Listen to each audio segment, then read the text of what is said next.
ਅਰਸ਼ੋਂ ਫਾਕੇ ਭੁਰ ਡਿੱਗਣ, ਫਰਸ਼ੋਂ ਉੱਗਣ ਪਿਆਸਾਂ।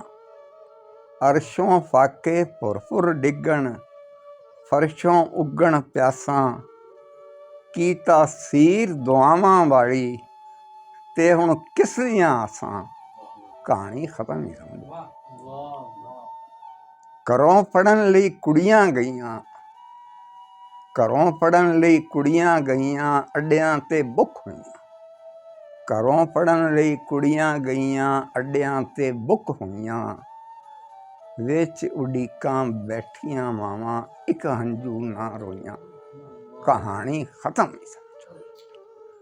ਨੌਕਰੀ ਭਾਲਣ ਚੋਰ ਗਏ ਤੇ ਥਾਣਿਆਂ ਵਿੱਚ ਜਾ ਮੋਏ। ਨੌਕਰੀ ਭਾਲਣ ਚੋਰ ਗਏ ਤੇ ਥਾਣਿਆਂ ਵਿੱਚ ਜਾ ਮੋਏ। ਐਸ ਤੋਂ ਕਰੜਾ ਵਕਤ ਕਿਸੇ ਤੇ ਸ਼ਾਲਾ ਕਦੇ ਨਾ ਹੋਏ। ਕਹਾਣੀ ਖਤਮ। ਅਖਬਾਰਾਂ ਵਿੱਚ ਖਬਰਾਂ ਛਪਣ, ਇਹ ਕੀਤਾ ਉਹ ਕੀਤਾ। ਅਖਬਾਰਾਂ ਵਿੱਚ ਖਬਰਾਂ ਛਪਣ, ਇਹ ਕੀਤਾ ਉਹ ਕੀਤਾ। ਕੀ ਕੀਤਾ ਬਸ ਸਾਡੇ ਆਲਾ, ਘੁੱਟ ਹੀ ਉਤਲਿਆਂ ਪੀਤਾ। ਕਹਾਣੀ ਖਤਮ ਹੀ ਸਮਝੋ।